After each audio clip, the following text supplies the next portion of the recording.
안녕하세요. 보다 빠르고 정확하게 의료 관련 뉴스를 이야기해보는 시간 모아뉴스의 김원장입니다. 김원장입니다. 깜짝 놀란 기사가 있어서 제목 그대로 읽어드릴게요. 자연분만 무서워 편하게 낳을래. 제왕절개로 태어난 아이 입영 걸릴 가능성. 이게 제목이거든요. 제왕절개를 하는 산모가 많잖아요. 제목부터도 좀 욕을 먹게 생겼지. 자연분만 무서워 편하게 낳을래. 이거 얼마나 또 심기를 건드리는 말입니까? 편하지도 않잖아요. 편하지도 않죠. 제왕절개 엄청 아픕니다. 이게 무슨 내용인가 라고 봤더니 아이들이 제왕절개로 태어나면 자연분만보다 소아 백혈병에 걸릴 확률이 높다는 연구 결과가 나왔다. 제목부터 이런 느낌이에요. 당최 이해가 안 되는. 당최 어디 듣도 보도 못한 그런 내용인데, 연구는 스웨덴 연구였어요. 자연분만보다 제왕절개, 그것도 계획된 제왕절개일 때 더 확률이 높다, 이런 내용이라고 되어 있는데, 이게 맞다면 이게 얼마나 큰 문제가 되겠어요. 기사가 있으면 이제 논문을 근거로 한 기사가 나왔을 거기 때문에 그거를 좀 찾아봤어요. 논문을 읽고 공부를 하면서도 누가 열심히 써놓은 논문을 아니라고 하는 게 좀 건방질 수 있죠. 그래도 이게 한번 다루고자 했던 게 왜 그러냐면, 댓글을 봤는데 난리 엄마들 걱정들이 어마어마한 거죠. 제가 대표로 한번 이 논문을 읽고 이 논문이 말하고자 한 건 정확히 뭐였는지 그거를 말씀드리고자 합니다. 이런 연구를 이렇게 하나? 라는 생각은 좀 있어요. 스터디 설계가 1982년에서 1989년까지, 그리고 1999년에서 2014년까지 스웨덴에서 태어난 아이들을 가지고 분석을 한 거고, ALL이라고 하는 그런 질환이 있거든요. 큐트 림포블라스틱 유케미아, 백혈병이에요. 요거를 대상으로 하는데, 보통은 어릴 때 많이 있기 때문에, 그러니까 성인이 되는 시기까지만 해서 딱 연고를 자른 것 같아요. 첫째, 이 논문의 궁금증은 중간에 10년이 비었잖아요. 지금 1989년에서 1999년 사이에 태어난 사람들은 왜 포함이 안 된 건지에 대한 설명이 없어요. 뭐 때문에 빠졌다 뭐 이런 게 없고, 그냥 이때부터 이만큼, 이때부터 이만큼의 대상을 했다라고 하는데, 연구의 결과에 영향을 미칠 수 있어서 뺀 건가? 방향성을 일단 갖고 시작한 거지, 이 연구 자체가. 그런 건 아닐까라는 의심이 첫 번째 들었고, 그 어디에도 써있지 않았기 때문에 그거는 뭐 확인될 수는 없었어요. 이 사람들의 가설은 계획된 제왕절개를 한 경우에 백혈병 중에서도 이렇게 갈래를 나누거든요.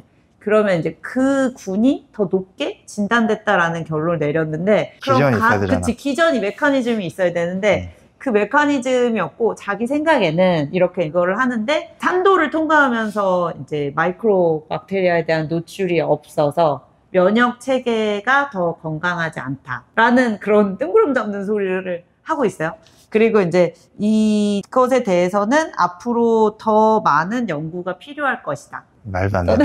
누가 쓴 거야? 누가 이걸 연구한 사람이 해야죠. 기사만 보면은 걱정을 하실 수도 있고, 누가 또 저처럼 이거를 이렇게 열받아서 찾아보겠어요. 그러니까 이제 제가 대표로 한번 읽어본다면, 이게 아무래도 설계 자체가 이상해요. 그리고 코호트 연구라고 불리잖아요. 네.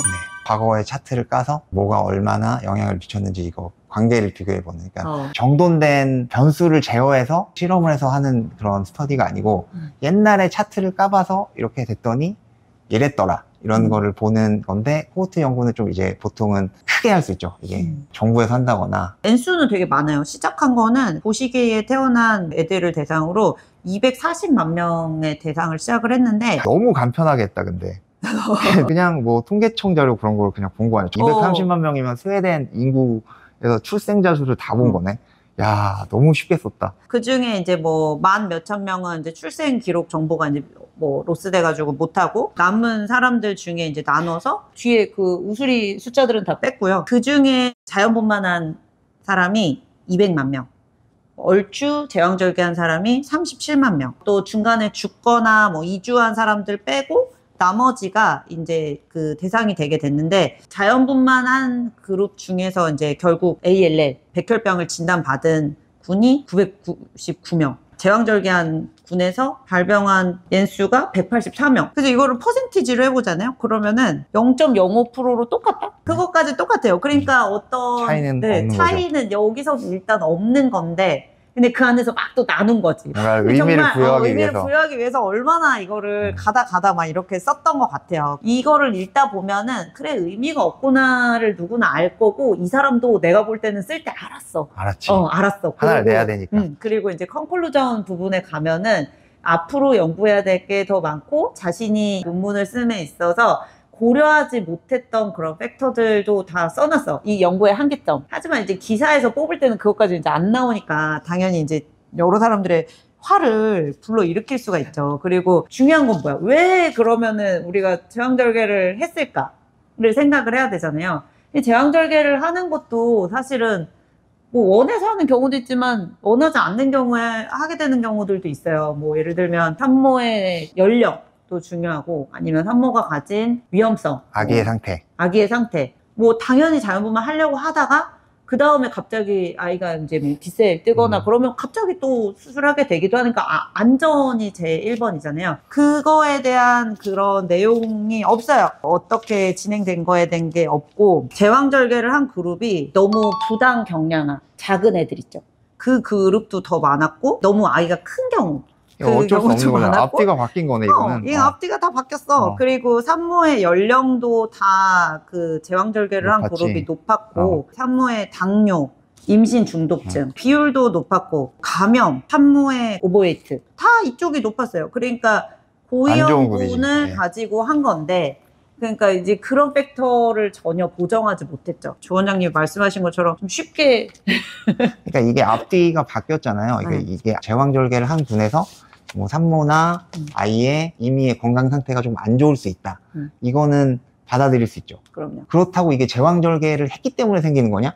그건 아닌데 기사는 약간 그런 식으로 나와 있죠. 이 군보다 원래 리스크가 조금 높은 군이다라는 정도의 이제 의미가 있는 거고 나는 이거 왜 썼는지 알 것 같아. 그 추적 관찰이 되고 자료가 있는 거야. 그러니까 어떤 사람이 이 수많은 백혈병 하나가 제왕절개인지 자연분만인지 이 자료가 있는 거야. 이거 어떻게 한번 써볼까? 이런 걸로 시작을 해서 산으로 간 거지. 산으로 간 거죠. 그래서 너무 걱정 안 하셨으면 좋겠다. 이게 이제 저의 결론이고 저도 다른 과 기사를 볼 때는 되게 의심하기 힘들어요. 이게 뭐 뉴스를 보고 내가 잘 모르는 부분인데 이렇다면 이런 줄 아는 경우가 많은 거죠. 저의 걱정은 그거죠. 이제 앞으로 또 수많은 또 임신과 출산이 있는데 이걸 보고 괜히 또 막 위험한 분만을 굳이 막 또 자연분만 하겠다고 하는 케이스가 돼서 산모나 아기가 위험하지는 않을까라는 생각 때문에 이거는 결론적으로 걱정할 만한 어떤 유의미한 논문인지는 잘 모르겠다. 방대한 자료가 있음을 자랑하는 정도의 음모가 있었나? 라는 생각도 있었고 하여튼 그래서 걱정하지 마시고 그 기사에 이제 댓글로 무척 화가 나셨던 이제 엄마들도 좀 안심하셨으면 좋겠습니다. 휘둘리지 마라. 별거 아니다. 손발 저릿저릿 이 질환을 의심하세요. 반복되는 손발 저림, 말초 신경병증 등 신경계 질환을 의심해야. 요즘 좀 손저리시는 분들이 좀 있으셔서 테스트하고 이런 거를 좀 하면서 어떻게 손저림이 분류될 수 있는가 이거 좀 말씀드리려고 해요. 저리다는 증상은 찌릿찌릿한 그런 느낌이잖아요. 그래서 보통은 두 가지로 생각할 수 있어요. 실제 신경에 어떤 자극이 있어서 저린 것과 아니면 신경에 자극이 없이 저리다고 느끼는 경우 찌릿찌릿한 느낌이지만 실제로 신경에 자극을 받지 않고 근막통 증후군이나 등 쪽 근육의 통증에 의해서 팔이 저리다 이렇게 느끼시는 경우도 있어요. 그리고 두 번째 이 신경이 자극을 받는 경우 어디서 자극을 받느냐. 첫 번째 양손이 같이 저리다. 뭘 의심할 수 있을까요? 신경이 척수에서부터 나오는 게 이제 말초신경이 나와서 손으로 가는 신경이 있는데 감각신경이 담당하는 부위가 좀 다르잖아요. 어떤 신경절을 따라서 증상이 있느냐 이걸 확인하게 되는데 이 신경절이랑 상관없이 양쪽 손끝이 다 저리다. 말초신경병증 같은 걸 예상할 수 있죠. 당뇨나 아니면 뭐 알코올을 너무 많이 섭취하셨다거나 이랬을 때 생기는 신경병증이 생길 수 있습니다. 그래서 제일 많은 거는 이제 당뇨신경병증이고 그거의 치료는 당을 관리하는 거예요. 찌릿찌릿한 걸 없애주는 약들이 있거든요. 근데 그거는 이제 대증적인 약이고 당뇨병성 말초신경병증에서는 당을 관리하는 게 치료다. 특징은 양쪽 손, 양쪽 발 이 끝에서부터 저리기 시작한다. 예, 이런 게 되겠고요. 당뇨의 유병기간이 좀 긴 경우 이럴 때 이제 신경병증을 의심해 볼 수 있습니다. 두 번째, 손만 저리다. 손은 신경이 손바닥 쪽, 손등 쪽 이게 달라요. 세 가지로 나눌 수 있는데 이렇게 손바닥을 폈을 때 1번부터 4번까지는 정중신경 그리고 4번 반부터 5번까지는 척골신경, 그리고 이 뒤쪽은 이제 요골신경이 되겠습니다. 어떤 신경이 눌리느냐를 이제 그거로 찾을 수 있는데, 이제 수근관증후군이라고 하는 거 있잖아요. 손이 저려요. 그러면 보통 이제 카팔터널 신드롬, 수근관증후군이라고 의심을 하는데, 그거는 요 4번째까지만 딱 저려요. 1번부터 4번까지. 그러니까 막 여기가 저리고 그러면 이제 수근관증후군이 아닐 가능성이 높죠. 수근관증후군은 어떤 질환이냐면, 그 정중신경이 요 손목을 이렇게 덮고 있는 두꺼운 인대가 있는데, 그 인대가 사용량이 많아져서 좀 두꺼워지면 거기서 이게 눌리는 거예요. 그래서 처음에는 저린 증상으로 시작을 했다가 나중에는 감각이 점점 없어지고 마지막에는 운동신경까지 그 문제를 입어서 이 손가락 안쪽에, 엄지손가락의 두터운 근육이라던가 손가락 사이에 있는 근육들에 힘이 빠지는, 그래서 손이 이렇게 마르게 되는 그런 질환이 되겠습니다. 그 정중신경은 보통 이제 손목에서 눌리고, 요거는 테스트는 어떻게 하냐면 요렇게 해보면 돼요.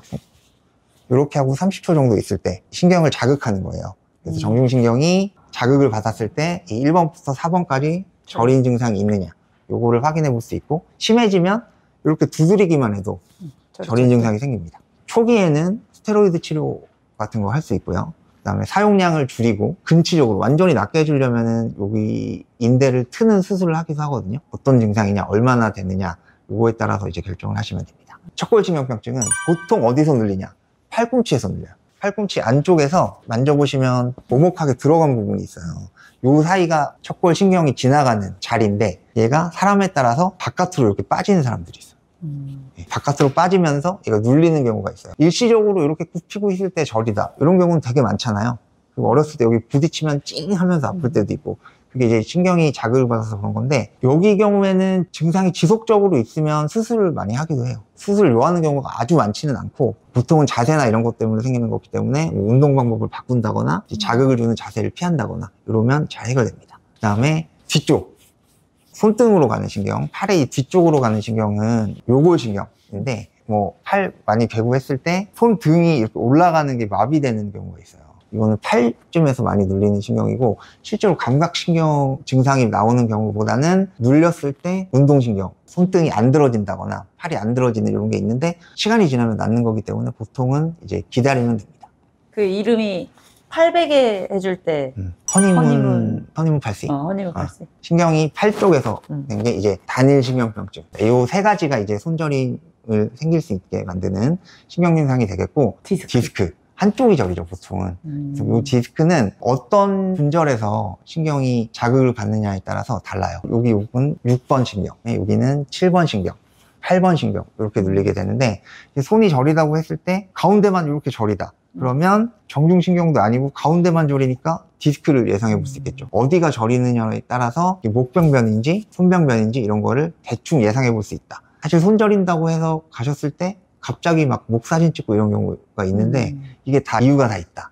그걸 좀 말씀드리고, 목 같은 경우는 약간 후방 측도 있잖아요. 이렇게 했을 때 디스크가 자극이 되는 경우가 많아요. 이렇게 했을 때 자극이 더 심해진다. 그러면 디스크로 인한 손저림 같은 걸 이렇게 예측 볼 수 했을 있다. 때 손이 더 저리면? 예. 손이 저리다고 해서 제일 먼저 생각하시는 게 다 카팔터널 신드롬 이시더라고요. 보통은 손저림인데 수근관증후군 아니신가요? 이렇게 많이 오시는데, 꼭 그런 것만은 아니고, 손이 저릴 때 어디가 어떻게 저리느냐에 따라서 예측해 볼 수 있는 게 다르기 때문에, 이걸 병원에 가셨을 때 어떤 부위가 언제부터 어떻게 불편하다, 이런 거를 조금 자세하게 설명해 주실 수 있으면 최소한의 검사로 진단을 받으시는 데 도움이 되실 수 있을 것 같습니다. 말씀드리고 도움을 드리고자 하는 거는, 병원에 가셨을 때 불편한 거를 의사 선생님한테 어떻게 설명을 하면 이 선생님이 어떤 질환인지 아이디어를 좀 쉽게 가지실 수 있으니까, 이런 거를 활용해서 말씀해 주시면 좋을 것 같습니다. 오늘도 저희 동네병원 아내의사 시청해 주셔서 감사합니다.